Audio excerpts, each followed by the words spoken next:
Well, hello and welcome to today's episode of Need I Say Myrrh, the Christmas podcast. And today I'm delighted to be joined by Jonathan Downie. Hello, Jonathan. Hello, it's great to be here. It's wonderful thinking of Christmas so early. It is, yes, obviously when this goes out, it'll be a bit less early, but currently we're at the 27th of November. Do you want to describe what you're wearing for those who are just listening to this? I am wearing the latest in woolen Christmas tinsel fashion. It's like tinsel, but for those who like soft things. I've asked you about what you're wearing. I haven't asked you who you are. I have some idea, but others might not do. Do you want to quickly introduce yourself, who you are, where you are, and what you do? So I am in Edinburgh, where I live with my wife and six children.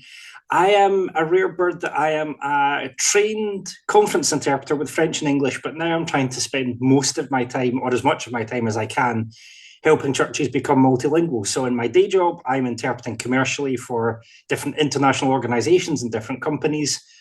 But my hobby and part of my profession in my life now is how can I help churches get to that level and become multilingual in a way that's meaningful for them, which is why I wrote the book Multilingual Church, which I have in my hand and Adam has as well. Yeah, I've got my copy as well. So Yep, this is about 40 years worth of research and science and my own Bible study and research put into the format of one very practical book. So I avoided all of the abstract stuff and all the minutiae and just got down to what the churches need to know to be able to do this well. What are the pitfalls to miss?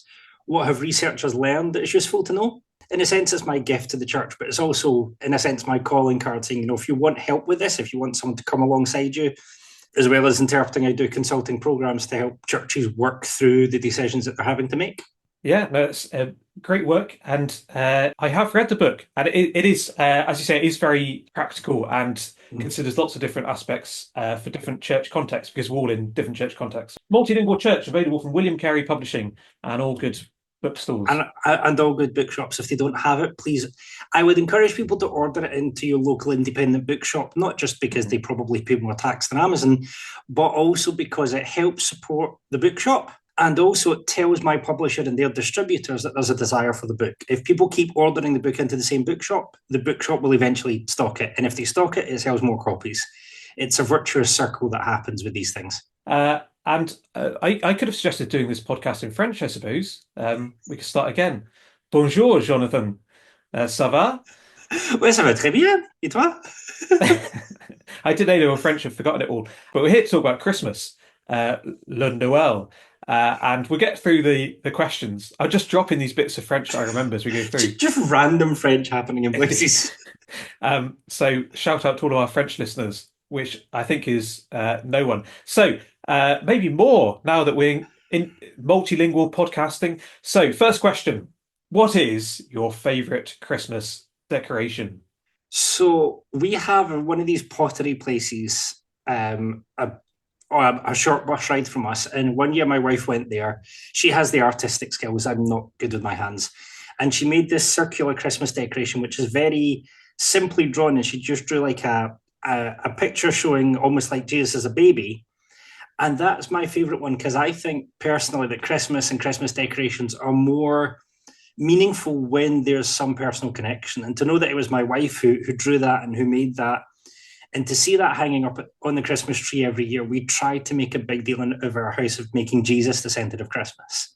And that one simple decoration really speaks to me every year. And I think most years I've put an Instagram picture of that decoration on Instagram just because to have something that's made rather than shop bought, I think says a lot more. And I think it reminds me of, if you like the handmade nature of Christmas, it's not like God had an assembly line of babies and he just picked the nicest one and that's Jesus. It's this kind of personal incarnation. I'm going to be here with you. I'm going to get mucky with you. I'm going to make this with my own hands. That to me is a big part of the Christmas season. I think probably for most of us, we'd see that a lot of our most special decorations are ones that have been handmade or have some kind of personal story attached to them. If they have been bought somewhere, that it's been a significant kind of moment. But to connect that with actually the incarnation of God coming down into this world, and to use those decorations to remind us of what Christmas is all about beyond just the lights and tinsel. And also, if you have 6 children, any decoration that survives more than a couple of years when you have 6 kids is impressive. It's very impressive, yes. So well done for it surviving. So how long has it survived now?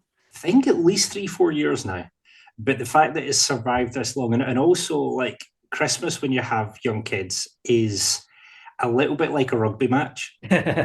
One year, I managed to set up my old mobile phone and I did a time lapse of us decorating the tree. And it looked so lovely and peaceful because there was no sound on it. And anyone who's a parent knows the joys and also the stresses of Christmas. And I think it's important in all of that to try and keep Jesus at the center and go, why are we doing this? Yeah, and it's good to show children that from a young age that as they grow up, that's just part of what Christmas is. No, that's great to hear about your Christmas decorating and hope that your decoration survives another year. You'll have to send us a message in January to let us know. But we'll move on to food now and your least favorite festive food. It has to be for both the taste and the results, it has to be Brussels sprouts. As much as I love the city of Brussels, they can keep their sprouts. It's like all of the horrible taste of cabbage, but concentrated into a smaller space. So you don't like cabbage either? I know. Cabbage is what happens when lettuce doesn't make the grade. So cabbage is just really bad lettuce.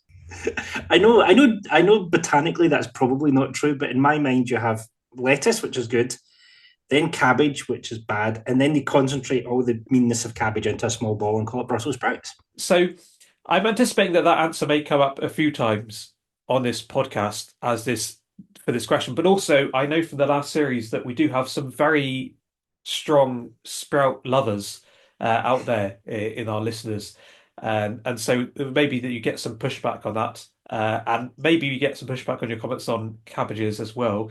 And I will say we do welcome correspondence on this podcast. If you get in touch at needisaymyrrh@gmail.com, that's needisaymyrrh@gmail.com, we can share your thoughts on a later episode. The National Association of Cabbage and Brussels Sprout Farmers are going to be writing me letters now. It's not going to be good. So that's Downie, Downie. I used to say, and I still to some extent say, that everything tastes good with enough gravy on it. But the amount of gravy that you need to soak a Brussels sprout in to make it taste good is greater than the amount of gravy that you can put on a plate. Like if you injected it with high pressure gravy and it exploded and there was nothing left, then I'd quite happily eat it. Well, I look forward to watching that video on Instagram when you put it out. But there we go. So what would be like the high point of Christmas dinner for you? I would say, apart from the gravy, I would say the turkey and the stuffing and the roast potatoes. I'm very traditional when it comes to that. But as much as anything else, I think the best part about Christmas dinner is the fact that you see all of this effort. I say this as the man who does the dishes, but you see all of this effort, and then you see everyone around the table really enjoying the day. I love, despite the fact that if your parent Christmas Day is very busy, I love seeing what my family's like on Christmas Day and seeing the delight in the kids' faces and being around the table with them, just enjoying a nice Christmas dinner and enjoying each other's company. But we should move on, or rather, we should move back in time because we've just talked about Christmas Day, and we should move back in time to Christmas Eve. And I'd love to know, what are your Christmas Eve traditions? So there's a story behind that. I went out to visit my wife before we got married. I lived in France. She lived in Germany for a year before I lived in France for a year, and I went out to visit her. And we had a traditional German Christmas Eve with a German family. And I went to get the presents that we'd bought them, and I didn't realize that they had the glass door. And I walked full speed into their glass door and left a nose smudge. So, my tradition is now not to whack my nose on a door. That's a really good Christmas tradition. That's a great tradition. I hope it'll catch on. But I think, so we have a tradition of the presents come down under the tree on the evening of Christmas Eve, maybe sometimes a little bit earlier. We'll have lots of Christmas music on. But the main tradition for me is wondering how early our children are going to get us up the next morning. I was one of those annoying kids growing up where I could get up at 4 a.m. on Christmas Day and have the presents unwrapped before anyone else was up. But yeah, it's that expectation, I think, that really, I don't know if we have any specific traditions, but it's that expectation of seeing, what's going to happen. And I love the hope of Christmas Eve and the final preparations and making everything ready. There's something, get my preacher head on, but there's something especially Christian about that time of preparation, that time of now but not yet. I just love how excited and crazy the kids get. And to be honest, I get excited as well. Yes, yeah. So you're saying all this about the kids, but really we know it's you who gets up still really early to open all your presents to see what you've got. But yeah, it's fun and exciting, and we have a Christmas Day tradition of we have a birthday cake for Jesus, and I think keeping that centering is important. But you know that Christmas Eve is always going to be manic because that's what Christmas Eve is. It's manic. But it's the great way to do it, and I'm very glad that I've developed that tradition of not whacking my nose into a glass door every Christmas Eve. That is great to hear, and we hope that you can continue that tradition. We should move on to the last question. What is your favourite Christmas carol? I'm going to go non-traditional here. There were two that I heard a few years ago that really said something to me. The traditional carols are good, but I find that I connect with them more on a basis of memory than on a basis of words, because some of them have very theological King James words. And a few years ago I came across a carol stroke song from a band called Messiness, and it's a song called Joseph's Lullaby. And it's basically Joseph singing baby Jesus to sleep on the kind of first night and singing over him all of the things that are going to happen, asking questions about what his life's going to be, but singing him to sleep with, for tonight, just be my child. And I think when I first heard that, it must have been quite a while ago, because when I first heard that, I think we probably only had our first. And having a baby in my arms and hearing that, I know I had a baby in my arms, one of our six, when I first heard that song and staring down at my own baby and going, Joseph was a dad like me. And in all of the festivities, I think we can forget the sheer humanity of Christmas of, Joseph was a man like me. And suddenly he's realizing, he's not prepped for this. He's not trained for this. Not only has he got to be a dad, he's got to be the dad of the Messiah. And the other one that I love, which again is non-traditional and probably quite controversial, is a song by the band called Point of Grace called Labour of Love. And it's talking about, they're doing from Mary's point of view and talking about how Jesus' birth would not have been pretty or clean or silent. Silent Night to me jars me a little bit because I've been around 6 births and births are generally not silent. And even away in the manger, like, the cattle are lowing, the baby awakes, but little Lord Jesus no crying he makes. It's like, have you seen a baby? Like, have you been within a mile of a baby? Because the one thing that babies are really good at, even like holy ones, are crying, because that's how they tell you they have needs.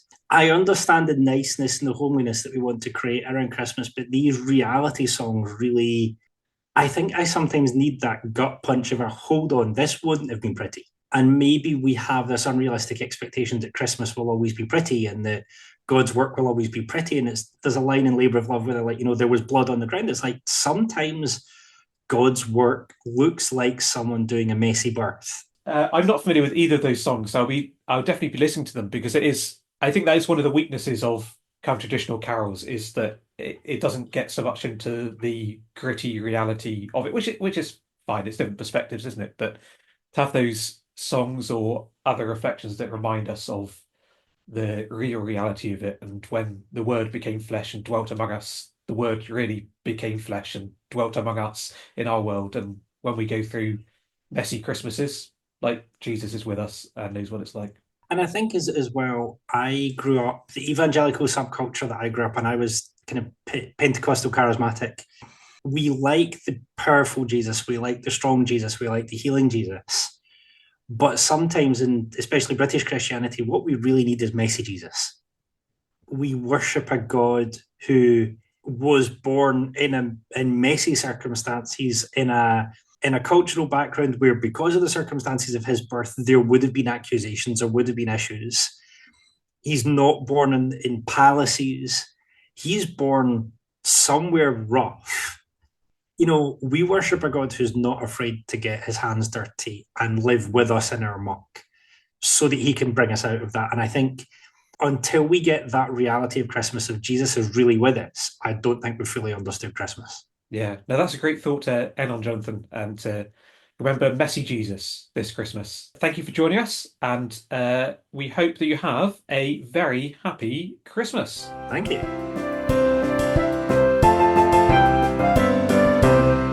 Ho, ho, ho. Merry Christmas.